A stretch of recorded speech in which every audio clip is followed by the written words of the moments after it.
This is going to be new for most of you, because what I'm going to do tonight is what was done about really against our Bible, and legitimately so back in the 1800s, when people started asking the same questions about the Bible. Can we look and see whether or not these people called, well, Abraham, for instance, did he actually exist? Is there somebody, are there customs that we can look at? Are there things that actually place him in the 19th century or 1900 BC outside of the Bible that support what he said, what he did? The same thing with Moses, the same thing with David. Moses in 1400 BC, David in 1000 BC. Every religion has historical characters that live in a place, doing certain events at a certain time. Names, dates, places, and events. Those are the 4 historical questions we should ask of every book, not just the Bible. The Upanishads, the Vedas, the Bhagavad Gita, the Book of Mormon, different books that are claimed to be religious books, and certainly of the Quran. So what we're going to do today is all these questions that have been asked to the Bible, now for the first time we're applying them to Islam. So let's open it up and let's talk about what we're talking about. Well, let's say the first thing that every Muslim will say is, and they all agree with this, is that Muhammad is the last and greatest prophet. I don't think there's any Muslim that would say any different. They would also say the Quran was his revelation sent down only to him between 610 and 632. It's the final revelation. It's the greatest revelation. It's the seal of all revelations, like Muhammad is the seal of all prophets. He is the final prophet. Therefore, Islam is the final religion based on Muhammad's life. Now, what's the classical account? This is the account that you've all heard. This is what you're taught in every school. This is still what is being taught in every university. It's still being taught in most every corner of the world. This is the classical account that you've only, and this is one you'll agree with. You've never heard any other story. You've all been told that Muhammad was born in 570. Has anybody heard any different? No. There's no reason not to hear any different, because that's all that we've ever heard. We also have been told that in 610, he went away from Mecca, he went to the Hira cave, which he would go there quite often to meditate, and there in the middle of while he was meditating, suddenly an angel appeared to him, Jibril, and says, Akra, that means recite. His response was, Ma'akra, I cannot recite, because he could not read or write. So the angel squeezed him, then said a second time, Akra. And his response was, Ma'akra, I cannot read or write. And he was squeezed a second time. This happened 3 times. Finally, the angel let him go, and he ran back to Mecca, went to Khadija, his only wife at that time. Khadija was the woman that was very wealthy. She had her own caravans. She employed Muhammad as her caravan leader. She married him. And she had a little test for him when he came back. She asked him to first sit on one leg and asked him, was this an angel that talked to you? He said, yes. She asked him to sit on the other leg and said, are you sure this was an angel that talked to you? He said, yes. She finally disrobed in front of him and then asked the third time, were you sure that this was an angel? And he said, yes. After that, she knew he was telling the truth, because no angel would ever be in her presence disrobed. So she went and told her cousin, Waraka ibn Nawfal, what Muhammad had said. Waraka ibn Nawfal was a Nestorian Christian, so we're told, according to traditions.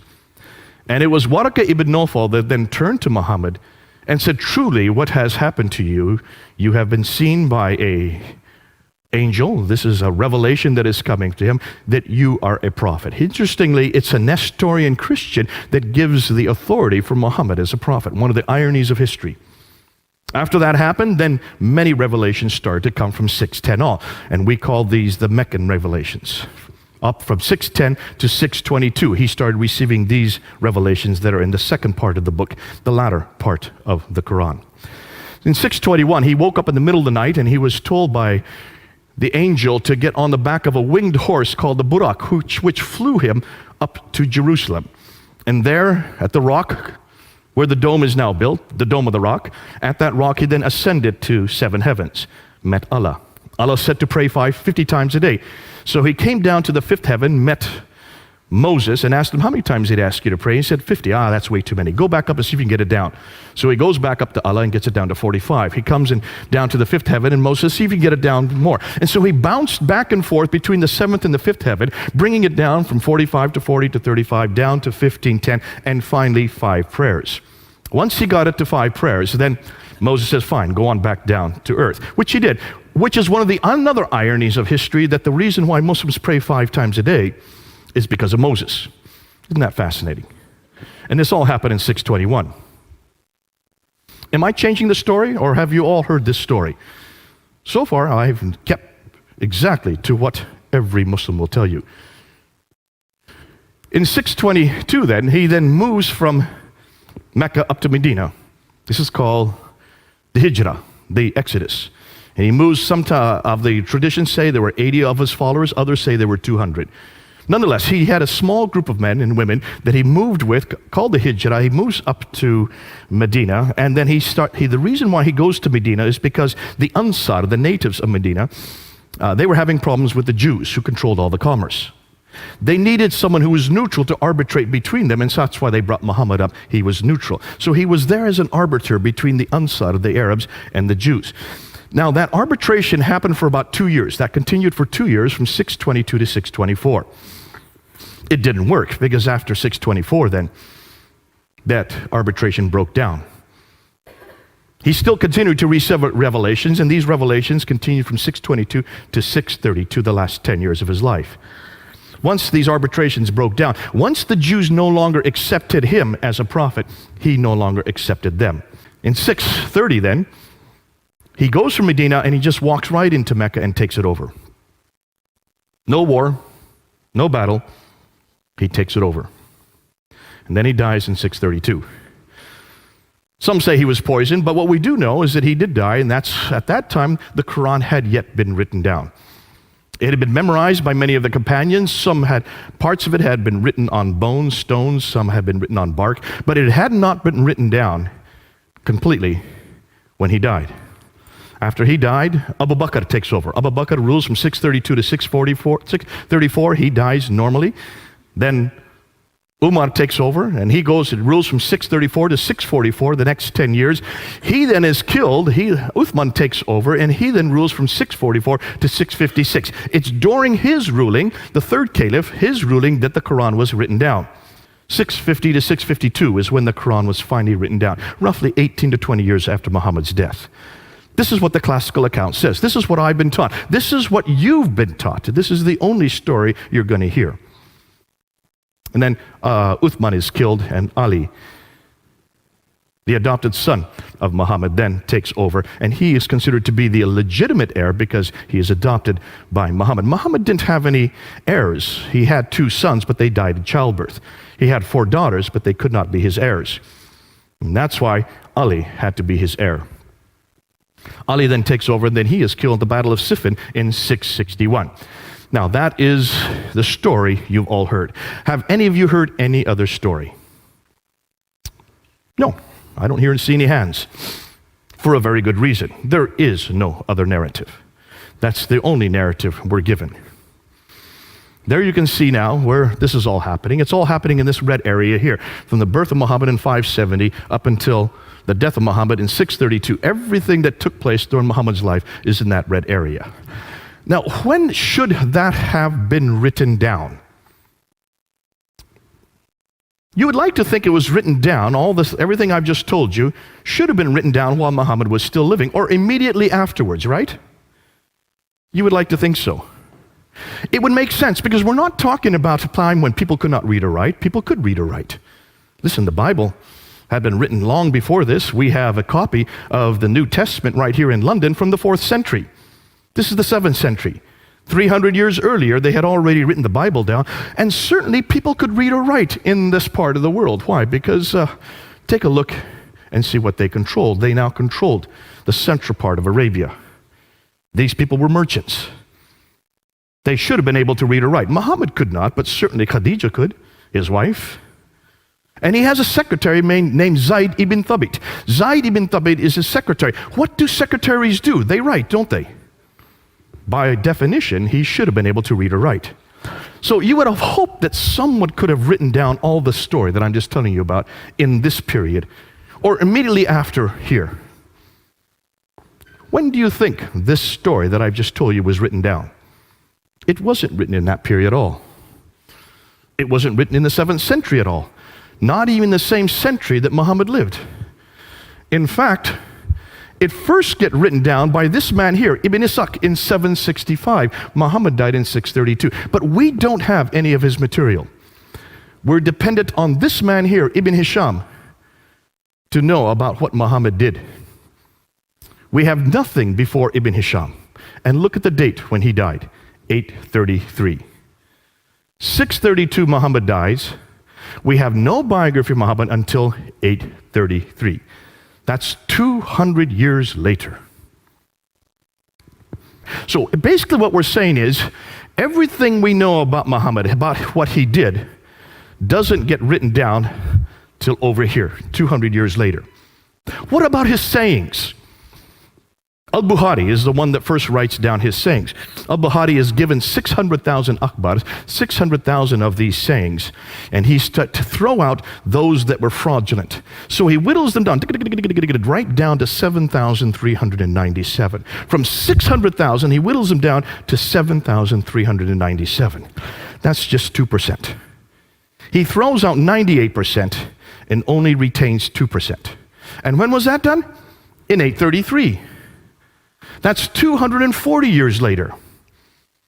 How did Al-Bukhari know what to retain? How did Al-Bukhari know what to throw out? Did he know Muhammad? No, he didn't. He lived 240 years later. Did he live in that area? No, he didn't. He lived hundreds of miles away and hundreds of years later. So why did it take them 240 years to write down what Muhammad said? What about the tafsir, which would be the commentaries on the Quran, which is what Muslims must need in order to know how to interpret the Quran? You have many, many tafsir. You have Al-Tabari. In fact, Al-Tabari is the first to write down a tafsir. Take a look at his date. 923. That's the 10th century. 300 years later, because Muhammad died in 632. It takes him 300 years to write the first commentaries on the Quran down. Now, there are many that write after Al-Tabari. There's Baidawi, Zamakhshari, Suyuti. The names go on and on, but they all come after 923. Nothing before 923. So basically what we're saying is everything we know about Muhammad, everything we know about his life, everything we know about how the Quran was put together, everything we know about what he said that happened in this period here, does not get written down till this period, 200 to 300 years later. Does that bother any of you? Please say yes. It should bother all of you. Why? Well, can you imagine if we were to apply the same criteria to Jesus? Now, when did Jesus die? We know he died in about 33 AD. Did people write down what he did? Yes, they did. Almost immediately, didn't they? You have Matthew, Mark, Luke, and John, who wrote down the biography of Jesus. So you have the biographies written down. We know that Matthew, Mark, and Luke were written by between 48 and 64 AD. So within 30 to 40 years, you already have 3 biographies of Jesus. John would have been written later. That's about 60 years later. But 2 of those biographers actually knew Jesus. John and Matthew lived with him for 3 years. They saw everything he did. They heard everything he said. So they wrote down what they saw and they wrote down what they heard. We don't just have 1 biography, we have 4 biographies. 2 of them written by eyewitnesses and the other 2 who got them from the eyewitnesses. 40 to 60 years after Christ's death. What about the tafsir of Jesus? That would be the commentaries.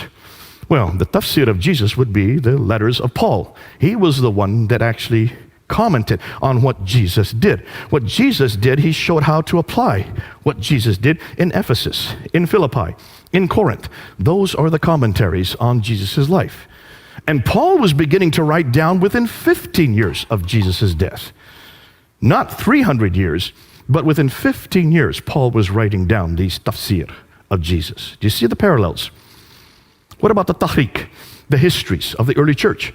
The book of Acts, written by Luke. And we know the book of Acts had to be written between 52 and 62 AD. Jesus died in 33 AD. So within 20 to 30 years, you have the Acts of the Apostles written. Which means everything we know about Jesus is written down within 15 to 60 years while the eyewitnesses were still living. John was still living. He was the last to write something down. Whereas everything we know about Muhammad is written 200 to 300 years after the fact. Ooh my, look at the differences. That's why I love my Bible. And that's why I love the person of Jesus Christ. That's why I can trust what I know about him, because they were written down so early. And you might say, hold on a minute, the first century, that's so early. Could people read or write? Listen, these were fishermen. How did they know how to read or write? Well, Matthew wasn't a fisherman. He knew how to read or write. And John used a scribe to write for him. Luke certainly was a doctor. He knew how to read or write. And Mark knew how to read or write. Of course they knew how to read or write. And Paul, goodness sakes, he was one of the most intelligent men of his day. Of course he knew how to read or write. So why could not the Muslims, where were their Pauls, Lukes, Johns, Matthews, and Marks? Where are their readers and writers? Why could they not do the same thing in the 7th century or the 8th century? Why do we have to wait to the 9th century to have anything written down? Here's the questions. This is their concerns. If so much of the history of early Islam was written down so late, why did it take so long to write it down? Were these people illiterate? I hear that all the time whenever I ask my Muslim friends this. They were illiterate. I said, hold on a minute. No, they weren't illiterate. By 642, within 10 years of Muhammad's death, Basra, Baghdad, Damascus, Jerusalem, and Cairo were controlled by Islam, or at least by Arabs. Those are huge cities. These had lots of libraries. They could read and write for hundreds of years, thousands of years in these cities. Please don't say no one knew how to read and write in those cities. By 685, by the time Abd al-Malik comes to power, all of North Africa, all the way from Spain in the west, in the other direction, all the way to India in the east, that whole swath of land was under their control. Are you telling me that from Spain to India, nobody could read or write? Not one person? No, of course they could read or write. In fact, they tell me that the Quran was written down by Zayd ibn Thabit in 632 to 634. Within 2 years of Muhammad's death, the Quran was first written down by a man named Zayd ibn Thabit, who was the scribe of Muhammad, the secretary of Muhammad. His whole job was to read and write. So where did the 9th century biographers get their material from? And since we don't have anything before the 9th century, can we trust it, since it's so late? Shouldn't we go back to the period these events took place? Shouldn't we go back to the 7th century and see what we find? And that's, as a historian, is what we need to do. Let's go back and see what we can find in the 7th century. And that's what now a whole slew of historians have begun to do. If when you look at the Quran, take a look at all the stories in the Quran, they just don't make sense for a 7th century environment. They make much more sense once the Muslims or the Arabs had moved out into the diaspora, where they would have come across these stories. Because these stories, actually, we know where the stories come from. Story of Cain and Abel in Surah 5, Ayah 31. That comes from the Targum of Jonathan ben Uzziah. The story of Abraham in Surah 21, Ayah 51 to 71. A great story but it does not come from the Bible. It actually comes from the Mishnah Rabbah. The story of Solomon and Sheba in Surah 27, Ayah 17 to 44. A terrific story with the hoopoe bird and the Queen of Sheba pulling up her skirts and she has hairy legs. That story does not come at all from my Bible. I don't remember her ever pulling up her skirts. Nor do I remember a hoopoe bird that could talk. Or that Solomon, who had created an entire air force that would drop stones on the enemy with the name of the enemy at the bottom of the stones. This is not in my Bible. I would have loved to have had that story in Sunday school. For one very good reason. It's from the second Targum of Esther, which was written in the 2nd century. It was nothing more than an apocryphal account written by the Jews in the 2nd century, and nothing more than as entertainment for their children. Yet you find it in Surah 27, Ayah 17 to 44. They shouldn't have ever put it in the Quran. This does not come from God. It doesn't even come from His scripture. It comes from nothing more than a folk tale for children. The first Arab inscription referencing Muhammad is not till 691. Muhammad died in 632. Isn't that interesting? There's no Arab reference to Muhammad earlier than 691. That's 60 years after he died. The first reference to Muslim, the word Muslim, is not till the 690s. So what did these people who were destroying and taking over Basra, Baghdad, Damascus, Jerusalem, and Cairo, what did they call themselves? Well, they called themselves Sarasin, which is the Arab name for these people. They call themselves Hagarim because they are in the line of Hagar. They call themselves Ishmaelite because they are in a line through Hagar down to Ishmael, so therefore they would be in that line. They call themselves Maghreb because they come from the Maghreb, and they call themselves Mahajurun. These are the names they call themselves, those 5 names. The Mahajurun means people of the Hijr, people of the Exodus, people who are nomadic. The first reference to the word Islam is not till 691 on the Dome of the Rock, there in Jerusalem. And the first reference to the city of Mecca is not till 741. Muhammad died in 632. As you know, as I already said, the first biography of Muhammad is not till 833. Now let's unpack this and let's see what we're talking about. And let's start with Dan Gibson's material. Now Dan Gibson, when he was looking at the Quran, and you can do the same thing, he wanted to find out where the geographical locations were in the Quran. And he noticed there were 65 geographical locations. 9 places are named over and over again. And the names that come up over and over again are these people from Ad. 23 times it talks about this prophet who has contact and has a relationship with these people from Ad. It doesn't mention who this prophet is. It just says the prophet, the messenger, the prophet, from the place of the prophet, from the place of the messenger. It doesn't refer to where he lives. Isn't that curious? In fact, you're not going to find reference to Muhammad. You will. There, in all the many, many references to Muhammad, take a look, you'll see they are all in parentheses, which means they've had to been put in at a later date. Muhammad's name is, in Arabic, is only found 4 times. 3 times in one surah alone. 4 times. How many times is Jesus found in the Quran? Try 93. So this messenger has contact with these people from Ad 23 times. 24 times he has contact with these people from Thamud.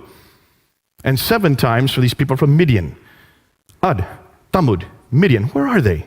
Well, they're not around Mecca. They're way up here. 600 miles further north. But here's Mecca way down here. If he's living in Mecca, how come he's having these contacts, daily contacts with people that are 600 miles away? Put that under your hat and hold it a minute. Let's talk about Mecca. See, what we now know about Mecca, it's only referenced once in the entire Quran, and it talks about the valley of Mecca in Surah 48, Ayah 24. That's it. No other time does it talk about this place. Well, what do we know about Mecca? Well, we know that there's also reference to Bakka. We don't know if that is Mecca. We know that if you look at the traditions and you add them with the Quranic material, we do know right there that it's in a valley. We know that there's a parallel valley where the Mecca is. We know that it has a stream going through it, that it has a pillar of salt outside of it, because when this prophet goes past in the morning, he passes the pillar of salt. That's the wife of Lot. And when he comes in the evening, he passes that same pillar of salt. More than that, we know that there are fields, clay, grass, trees, loam, and olive trees. That's curious. And that there are mountains overlooking the Kaaba. Now take a look at every one of these references. None of these fit Mecca. Mecca is not in a valley. There is no parallel valley. There is no stream going through it. It only has one well, the Zamzam well. It could not have accommodated any caravans. It does not have tree, fields, clay, glass, or any suggestion of any olive trees, because olive trees only exist in the Mediterranean, 600 miles further north. There are no olive trees at all in the Arab Peninsula. So, all of these geographical references make no sense for Mecca. Now, according to Islam, Mecca is probably the oldest city in the world, because according to Surah 7, Ayah 24, when Adam and Eve, when they were up in the Garden of Eden, which is up in space, when they were thrown out of that garden, they were thrown down to earth. According to the traditions, it was Mecca that they were thrown down to. So it would be the earliest sanctuary for all of mankind.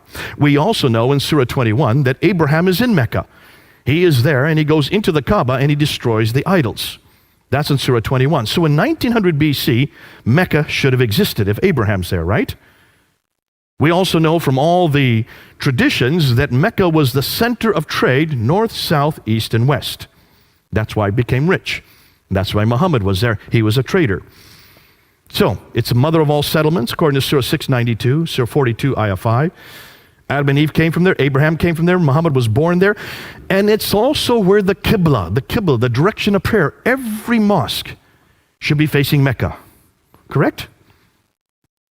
From 624 on, it should be the case, because we do know, according to Surah 2, ayah 145 to 149, that Muhammad, when he moved to Medina in 622, he redirected the Qibla back up to Jerusalem so that it could accommodate the Jews. After 624, the Jews would not accept him as a prophet, so suddenly he gets a new revelation in Surah 2 to redirect the Qibla back down to Mecca. So from 624 on, every mosque should be facing Mecca, right? Now, take a look at this Byzantine map of the trade route from the 7th century. What's missing? Can you find Mecca? This is a copy of a Byzantine map from the 7th century. Mecca isn't there. This is where Mecca should be, right here. It's not on the map. Here's a map of trade routes from the 7th century. These are Arab trade routes. These are not Byzantine trade routes. These are Arab trade routes. Where's Mecca? It's right where that question mark should be. When we look at the earliest maps, we can't find Mecca on any of the maps. This is the map that Patricia Corona looked at, and this is the one that got her curious. She was shown this map. This is a map that's not from the 7th century. It's a map that was made today in the 20th century, redacted back to the 7th century to show you what the place looked like. And when she looked at this map, she noticed that all the trade would have come from here in India and China further away. They couldn't go that way because of the Hindu Kush and the Himalayas. So all the trade used to come across the Arabian Sea over here into the Persian Gulf and used to go that direction up to the Mediterranean world. Are you following me there? The problem is that the Sassanids who were here were warring against the Byzantines who were there. So they were warring back and forth for 200 years from the 5th, 6th, and 7th century. So that shut down the trade from going up the Persian Gulf.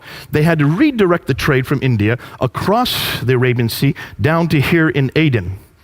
And that's where they took off all the trade. They took it off the boat there, and they went 1,250 miles, following that green line all the way up to Gaza in the north. That's a pretty good theory. That's called the trade route theory. Montgomery Watt was the one that came up with that theory. The Muslims love it, and they've grabbed onto it, and they're still using it today. Dr. Patricia Crone looked at this map. She says, hold on a minute, you've got a problem there. Let's see if any of you can find that problem. My 10-year-old son found it within 2 minutes. I'm not going to give you 2 minutes. Can any of you see a problem with that theory right there by looking at that map? No?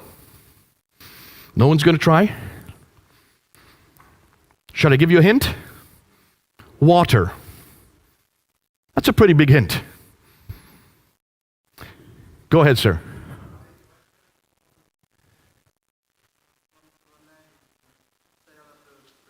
Give him a hand. He's got it. That's true. If you're on boat here and you're coming across the Arabian Sea, why would you take off all the goods here? Dr. Patricia Crone found that if you go only 50 miles by land, it would cost the same amount if you went 1,250 miles by sea. You've got a sea right up here. Why didn't they continue on sea? That didn't make any sense. So she decided to go back and check this out. Now remember, she reads and writes 15 languages. So she went back to the original sources of all the trade documents. She went to the 1st, 2nd, 3rd, 4th, 5th, 6th.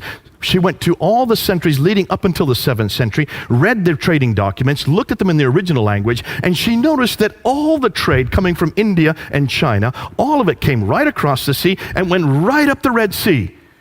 And the Arabs had nothing to do with the trade because they did not like boats. They were camel herders. They liked the desert. That's why you don't have any ports along here. There was only one port that she could find. All the ports were on this side in Africa, and the people that controlled the trade were from this area, from Eritrea. The documents, the trading documents that she found over here had Eritrean names or Ethiopian names, African names. They were the traders, which makes a lot of sense once you look at the map. Then she noticed something else. Take a look at there. Here's the trade route, the line, the green line. It comes up to Taif. This is the Western Plateau, all the way up. And then from here in Taif, it goes off the plateau down to Mecca. There's Mecca. It's not on the plateau. It's about 1,000 meters off the plateau. They would have to go down to Mecca to go to a place that had no water, then come back up 1,000 meters to get up to Yathrib up here. Why had no one noticed that before? This is nothing new. It's been around for hundreds of years. Why did no one notice that Mecca's not on the trade route? It would have made no sense to be on the trade route. Why? Because it's too far down. It had no water. So she decided to look and see what was it that made Mecca, if it had anything that made it rich. She was told, according to the trade route theory, that it had 15 spices. And that's why it became rich. So she wrote her book, and she decided to do research on all 15 spices. And she found that none of the spices, except for 2, even came from Arabia. They either came from India and China, or they came from Africa. The only 2 spices that came from Arabia were frankincense and myrrh. And they came from the southern part, the Hadramat, this part here, which is Yemen and Oman today. Nothing about any spice from this part of the world. The only trade she could find that were going up the Western Plateau was milk and leather. You cannot create an entire empire made out of milk and leather. Now, when she came out with this book, it blew open everything we knew about Mecca. She decided, well, let's find out what people knew about Mecca. So she went to every document she could find. She found documents written here in Ctesiphon, which is way up here. That is Baghdad, right up there. It's called Ctesiphon. That's the old name. They had come down here to Yathrib, and they came across silver. They had silver mines all over Yathrib. That's not too far from Mecca. Yathrib is what is Medina today. She looked at their documents. No reference to any place called Mecca. She couldn't find any reference from the 1st century, from the 2nd century, from the 3rd, 4th, 5th, 6th century, from the 7th century. No reference to Mecca. So when did she find Mecca? Not till 741. 741. Muhammad died in 632. She couldn't find any reference to Mecca earlier than 741. That's over 100 years later. So what is this city? Where is this place that Adam and Eve were sent down to? Where is this Kaaba that supposedly Abraham rebuilt with Ishmael? In fact, she found out, not just Hitti found this out, in almost every one of those oases, in Najran, in Sana, in Taif, in Yathrib, in Tabuk, in Khaybar, all of these oases had Kaabas. It was quite normal to have a Kaaba. You have a Kaaba with gods in it, idols in it, then when the merchants would come along, they would go and pray to their idol, and you would get money for it. It was a great way to enrich yourself. There wasn't just one Kaaba. There were many, many Kaabas. Why hadn't anybody noticed this before? Well, take a look at modern Mecca today. Maybe you've seen this picture. Look what they're doing to Mecca. Here is Muhammad's house, where he grew up, where he was born. They're now destroying his house. Here is Khadija's house, where his wife grew up. They're now destroying her house. Why are they destroying these houses? And why are they cementing it all up? Any idea? Folks, can you see what's happening as we speak? Muslims all over the world are upset. But the Saudi Arabian government is continuing. They're going to build 62 of these buildings all around the Kaaba, so that all the rich Muslims can have air conditioning when they come to do the Hajj. That's their reasoning for it. You can see why. Mecca did not exist before 741. It's too late. So if Mecca didn't exist before 741, what are you going to do with the Qibla, the direction of prayer? Every Muslim must pray towards Mecca. Am I correct? And it doesn't matter where you are in the world, you always pray towards Mecca, towards that building right there, the Qibla. In Surah 2, Ayah 143 and 145, the direction of the Qibla was then redirected down to Mecca. That would be in 624, the date they give. But here's the problem. Archaeologists are having a difficulty. As early as 1905, 2 archaeologists, one called Dr. Creswell and Dr. Fedavadi, in 1905, were traveling in that part of the world. You can't go there anymore, but back then you could. And they were looking for the earliest mosques, and they wanted to go to find these mosques that were in the 7th century. So they went to mosques, one mosque in Wasit and another mosque in Kufa, which is in what is today Iraq. And they started digging down to the different layers till they got to the original floor plan of these 2 mosques. And when they found the original floor plan of both Wasit and Kufa, they noticed the Qibla was not facing Mecca. It was facing directly west. When they went to Egypt, outside Egypt is Fustat, the garrison town. When they went to the mosque in Fustat, just outside of Cairo, when they dug down to its original floor plan, they noticed that the Qibla was facing east. It should have been facing south. It should have been facing down here. But Kufa and Was were facing that direction. Fustat was facing this direction. If the earliest mosques that we've been able to find are facing west and east and not south, then it looks like we have a different Qibla. Jacob of Edessa in 705 also said that the Qiblas. So from all this it is clear that it is not to the south that the Jews in the Maghreb is the name for the Arabs at that time, in the regions of Syria prayed, but towards Jerusalem. He thought it was Jerusalem as well. He was actually wrong. Dr. Dan Gibson decided to pick up this argument. He had read about it. He'd heard about the debate I had had on it. He also knew about that this was a problem. He saw also that there was a problem. So he decided to do something that no one else had done. He decided to look at all the earliest mosques, but you can't go to the earliest mosques today and see where the Qibla is because they are all facing Mecca. Every mosque is facing Mecca, anywhere in the world. So he decided to use satellite technology to look down from space, to look and see where the original floor plans for all these mosques were. And guess what he found? When he looked at the great mosque in Guangzhou in China in 630, it's facing Petra, not Mecca. When he looked at the great Humayma Mosque, southwestern Jordan, the Qibla is facing Petra. It should be facing Mecca. The great mosque at Baalbek in Lebanon, it's facing Petra. It should be facing Mecca. When he went to the great mosque of Sana'a in Yemen, the capital city of Yemen, right at the very bottom of the peninsula, built in 705. Now look at the date. All the Qiblas were supposed to be canonized in 624. So every mosque after 624 should be facing Mecca. But here's one built in 705, and it's facing Petra, not Mecca. This is an interesting one. This is in Jerusalem. Now you have the Dome of the Rock right here. That's the beautiful Dome of the Rock. Here you have the Al-Aqsa Mosque here. The Dome of the Rock is built in 691. The Al-Aqsa Mosque is built in 709. Look at the entire citadel, including both the Dome of the Rock and the Al-Aqsa, are all facing Petra. 691, 709. The entire citadel is facing Petra, the third most holy shrine in Islam. The Damascus Mosque, built in 709, it's facing Petra. It should be facing Mecca. The Anjar Mosque in Lebanon, look at the date, 714. It's facing Petra. It should be facing Mecca. The Mosque of Umar in Basra, now we're in Syria, 720. We're almost 100 years later. If the Qibla had its canonization in 624. This is 720. Almost 100 years later, it's still facing Petra, not Mecca. It's not till 727 that they finally found a mosque in Pakistan, Banbor in Pakistan, facing Mecca instead of Petra. This is over 100 years later. But then in 728, here you find a Qibla in the Qasr al-Khayr al-Sharqi in Syria. It's not facing Petra or Mecca. Looks like they're a little confused on this one.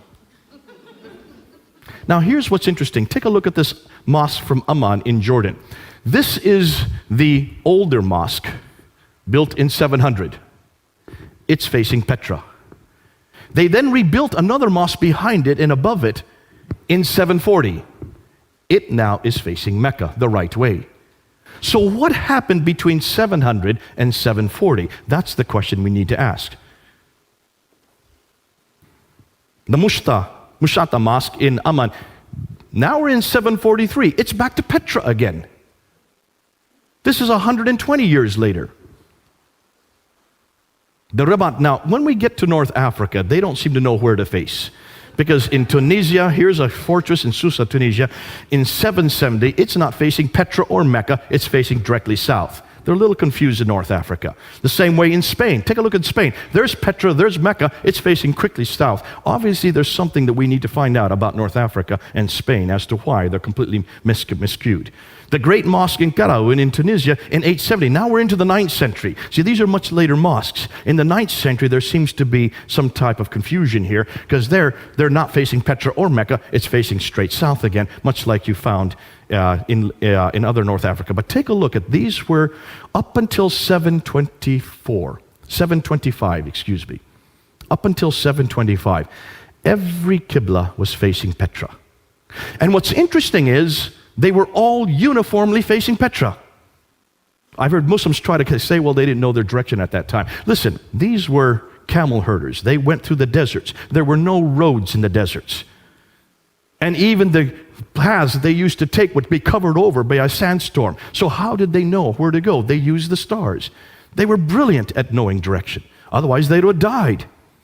You can't tell me they did not know where Petra was or where Mecca was. The fact that they're all facing Petra until 725 shows me. So from 622 to 725, every mosque he looked at was uniformly 100% facing Petra. Between 725 and 822, there seems to be a confusion. There seems to be something going on. We don't know what it is yet. But there was still backers and forings, especially in North Africa. They didn't know where to go. So 12% of the mosques were facing Petra. 50% started now to face Mecca. 38 were parallel or in other directions. And it isn't till 822 that every mosque begins to face Mecca. That's 200 years later. It takes them 200 years to get every mosque facing Mecca. Now we should ask, why is it that no one's known that before? That to me is hugely troubling. So why Petra? Well, take a look where Petra is. Remember that Arab trade route? I showed you where Petra, it's in the center of all the trade. See, Mecca's not even on the trade route map for one very good reason. There was no trade that went through Mecca. But Petra is on the center of every route. What is Petra known for? How many people have been to Petra? Has anybody been there? Okay, one man, two. What do you notice about Petra? It has tombs and temples. It was a center of the Nabatean kingdom. The Nabateans, we know about the Nabateans. They existed from the 2nd century BC. They existed, in fact, it's the Nabatean kingdom that we get the name Allah. Allah is a Nabatean god.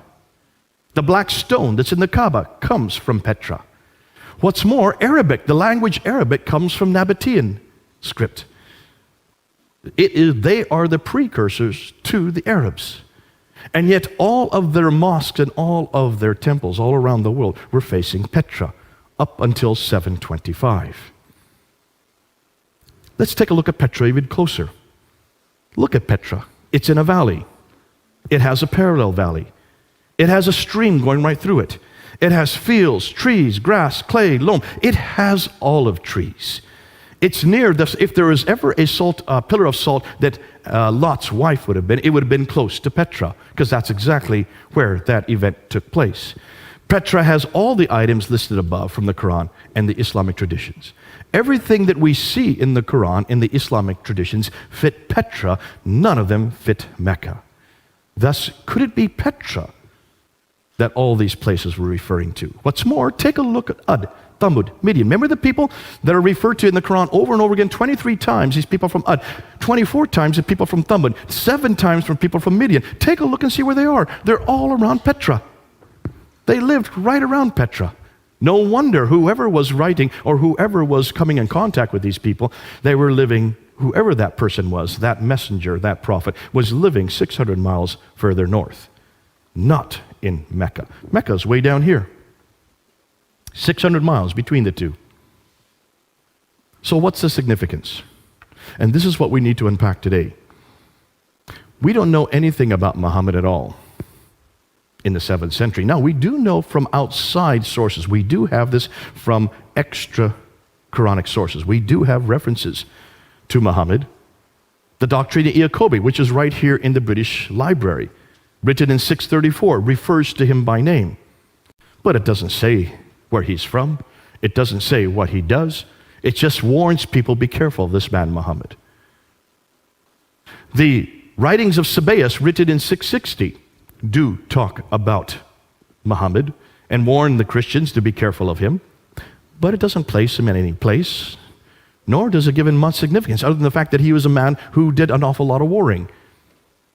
What's interesting is the earliest documents we can find from within Arab sources, from within Muslim sources, the Maghazi documents, which are the earliest part of the Siratul Rasulullah, written by Ibn Hisham in 833. The earliest documents that Ibn Hisham was dependent on are the Maghazi documents. The Maghazi documents means raids. He was a raider.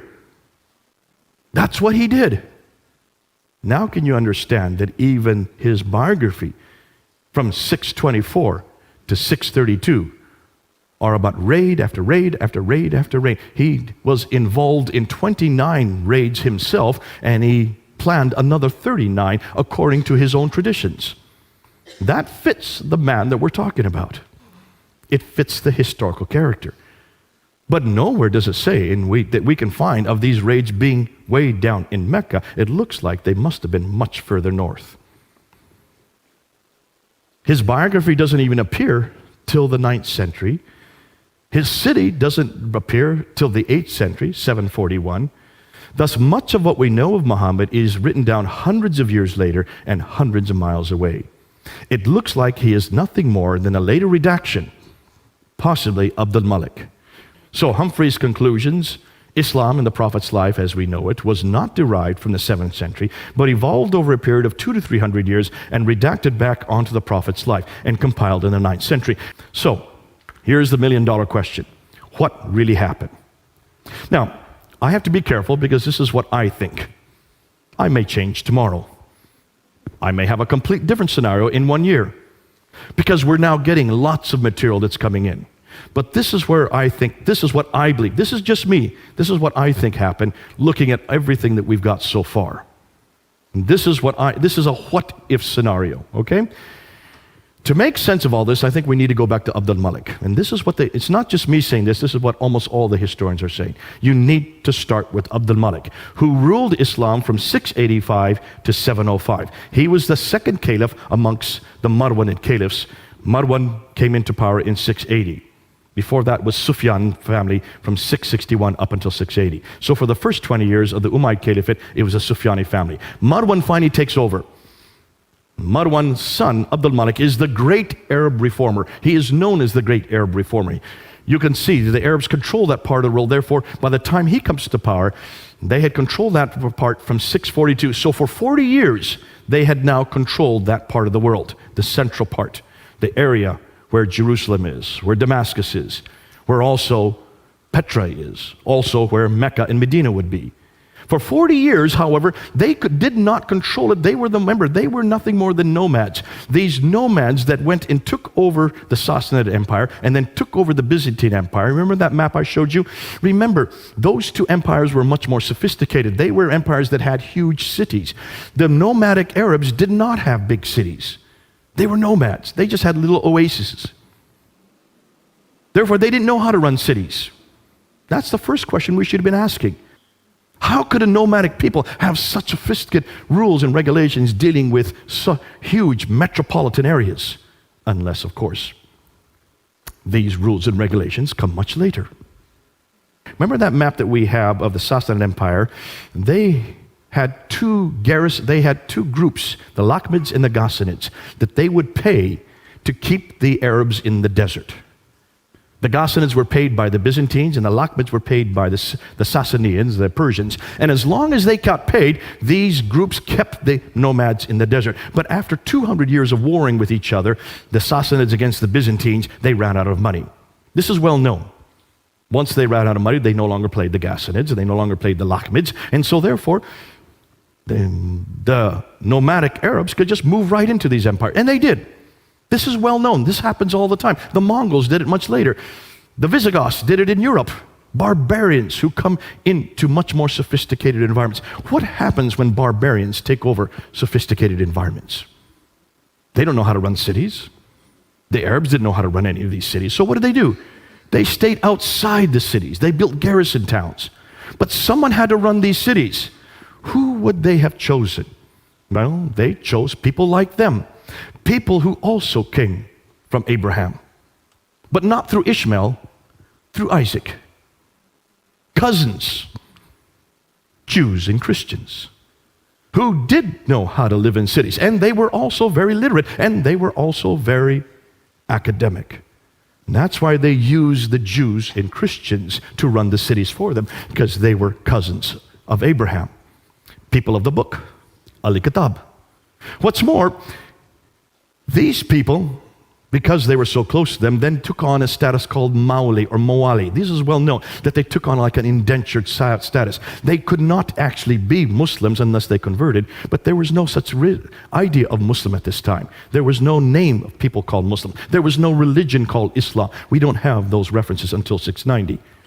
So for 40 years, these Arabs were dependent on the Jews and Christians to run everything for them. Now, what happens after 40 years? You can see the problem. By the time Abdul Malik comes to power, he realizes that there is no Arab identity. He needed an Arab identity. You want to create your own identity. It's very clear that the Arabs did not have a prophet. It's very clear that the Arabs did not have a book like the Jews and Christians had. They had a whole line of prophets. They had whole slews of books, 66 books. Nothing in the line of Ishmael.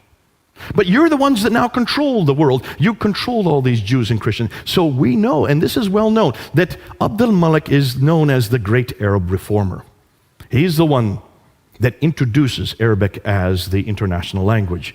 He is the one that introduces this Arab identity. This is well known. We can see that because when you look at Abdul Malik, take a look at the coins, and they're right here in the British Museum. Look at the coins. So the coins that the Byzantines had were the emperor with two retainers on either side, and then they would have an orb with the Byzantine cross. On the back side is the Byzantine cross.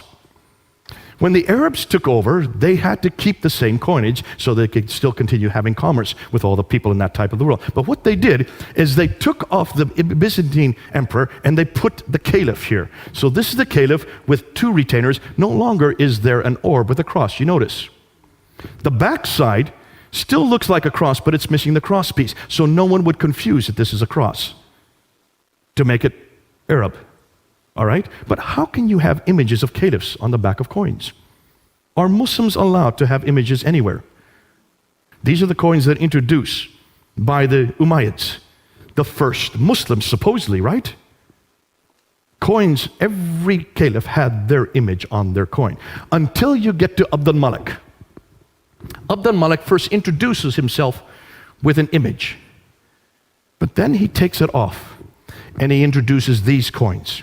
In 691. In 691, he introduces coins with only Arab script. He takes off the image and introduces an Arab script. And take a look what's on that coin. For the first time, you see the Shahada. That's the first time we see the Shahada. I lie. It's the second time we see the Shahada. The first time we see the Shahada is on the Dome of the Rock. Who is the one that builds the Dome of the Rock? It's Abdul Malik. The Dome of the Rock is considered to be the third most holy shrine in all of Islam, right? Am I correct on that?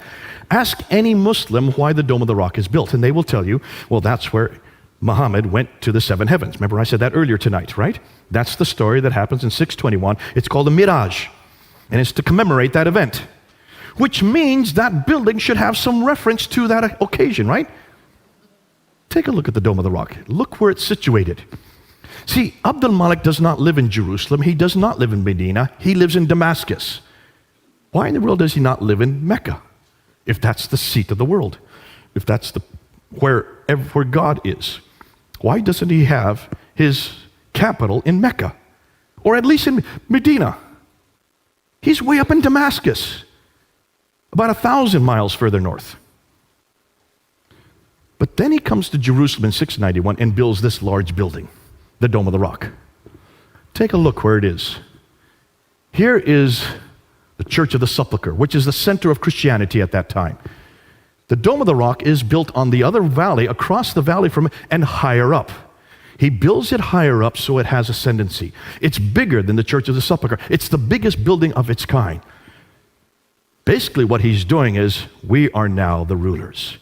We are now greater than you Christians.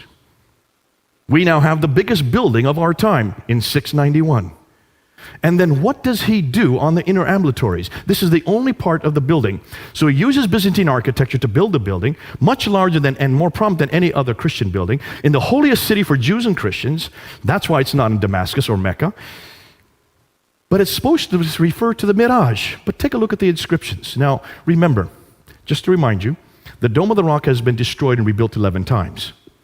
All right, so the dome that we're looking at today is not the original dome. The only original part of the dome that still exists today are these two inner ambulatories in the middle, in the center. These two colonnades right here. That and that. Those are the only part of the dome that is from the original building. All right? So you need to look at the inscriptions on those inner ambulatories. And when you look at those inscriptions, take a look at them and you will see there's nothing at all about the Miraj. There's nothing at all about Muhammad going up to the seven heavens, coming back down to heavens, meeting Moses and going back and forth between Allah and Moses, or 50 prayers. Yet that's why Muslims tell us the building was built. So what's on those inscriptions? Well, take a look. Surah 1:12. There is no God but God. He is one. He has no associate. Who's that against? Jesus. Say, He is God, the one, God, the eternal beside of all. He begetteth not, nor was begotten. Who is that against? Jesus, the begotten Son. And there is none comparable unto him. Muhammad is the messenger of God. Here you see Muhammad's name introduced. This is the first time Muhammad's name is introduced on any Arab inscription or architecture. This is the beginning of the introduction of Muhammad. And it's on the Dome of the Rock. In contradistinction to who? To Jesus. If you want to find out why Abdul Malik built that building and why he made it higher than the Church of the Sepulchre and across the valley on the highest point of Jerusalem, just look at the inscriptions. He's now introducing his own prophet, greater than Jesus. His name is Muhammad. He is the messenger of God. So if you're going to create an identity, you've got to have your own prophet. Because so far they've been dependent on all the Jews and Christian prophets. That's why 19 of the prophets that are listed in the Quran all come through Isaac. Where is the prophet that comes through Ishmael? Only Ishmael's name is there. They need a prophet to create that identity. They build a building, they introduce his name, and then they put it on the coins. Significance? He is the one that introduces this identity, beginning with the Dome of the Rock in 691. It's larger than any other non-Arab structure. It's facing the Arab sanctuary, Petra. It incorporates inscriptions against Byzantine Christianity.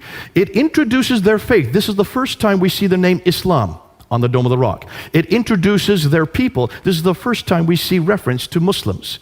And it introduces their prophet. This is the first time we see a reference to Muhammad. Isn't that interesting? But this is 60 years after Muhammad died. 60 years later, these three are introduced on the Dome of the Rock. More than that, the Caliphal protocols. So these are the protocols, these are the official documents written by the caliphs from the Sufyani period all the way up into the Marwanid period. And he noticed that every one of these official documents always began with the Bismillah. But it's not the Bismillah we know today. Bismillah, Al-Rahman, Al-Rahim is not there. It's a completely different Bismillah. What's more, it doesn't talk about Muhammad. There's no reference in any of these caliphal protocols about people called Muslims, about a religion called Islam, about a prophet named Muhammad, or about a book called the Quran. Missing in all these protocols. Yet these are supposedly the first Muslim protocols by the caliphs, the first Muslim caliphs. This continues right up until Abdul Malik. And then he comes across Abdul Malik's protocols. And then he noticed in 691, almost overnight, Muhammad's name is introduced. It happens overnight. His name is introduced, the Quran is introduced, the name Muslim is introduced, and so is the name Islam. This is all introduced overnight in 691 and in 692. And from that time on, every protocol starts with the Bismillah and the Shahada, that there is only one God but God, and Muhammad is his prophet. Then he mints coins in 692, and that's where he takes off his image and introduces the Shahada on those coins that I showed earlier. Once he introduces Muhammad, he then needs a revelation. See, every prophet has to have a book, has to have a revelation. And that's why the earliest Quranic texts are on the Dome of the Rock. That's the first time we see Quranic texts. It's on the Dome of the Rock. But it does not equate with the Quran that we have today. The earliest Quranic manuscripts begin to appear during his reign and his son Al-Walid. None of them are complete, nor do they parallel today's Quran completely. They continue to be changed and corrected up until the 9th century. The sanctuary Petra is then destroyed in an earthquake in 713. What happens whenever a sanctuary is destroyed? Well, as the people know, whenever their sanctuary is destroyed, that means God no longer has favor with that sanctuary. You've got to change your sanctuary, because this is God's way of saying, this no longer is my sanctuary. Because earthquakes always come from God back then. So where are you going to change it to? Well, you're going to go back to where the Marwanids came from. The Marwanid family comes from the Hijaz, from Central Arabia. So they then bring it down and they introduce it in Mecca. That's why Mecca was chosen.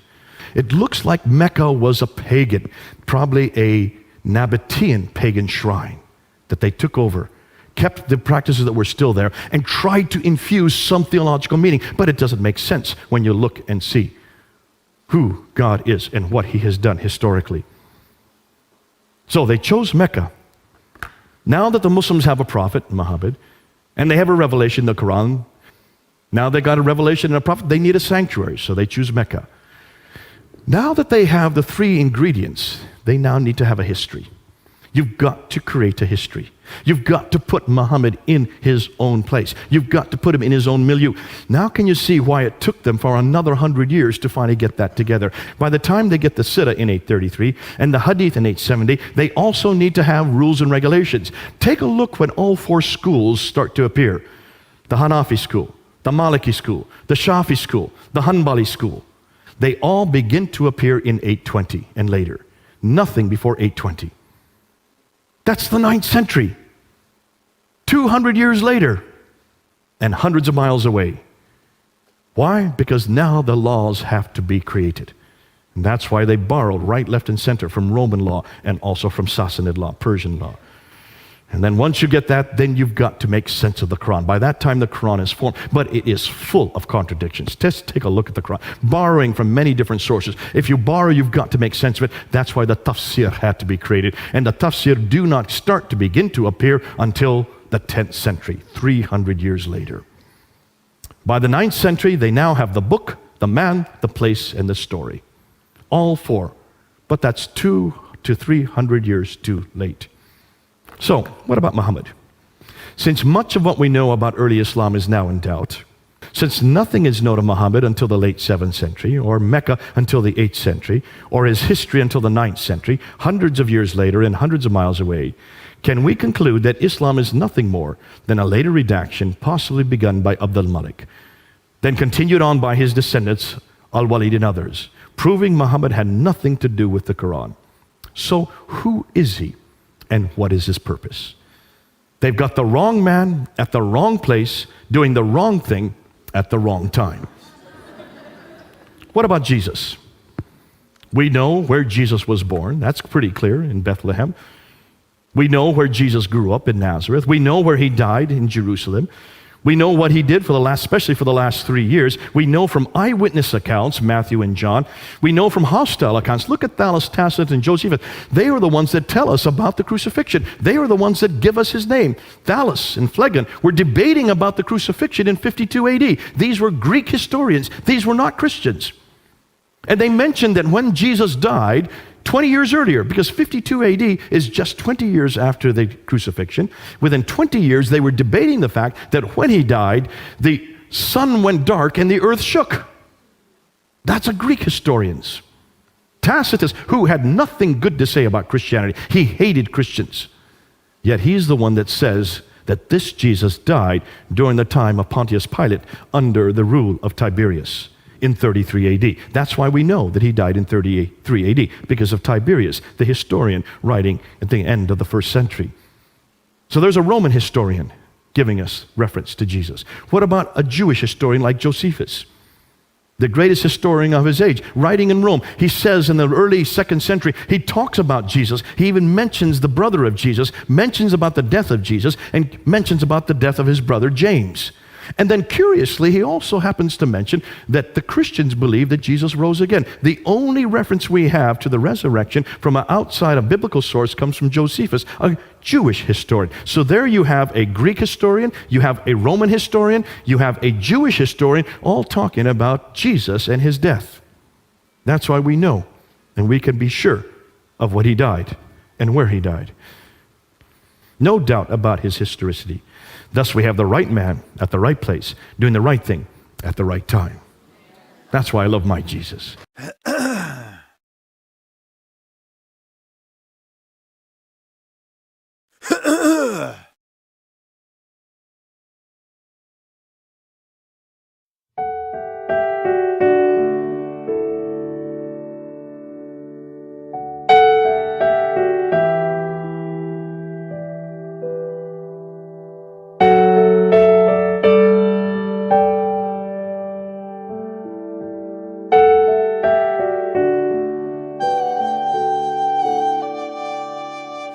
الله ندعوك أن تأتي في وسطنا تملأنا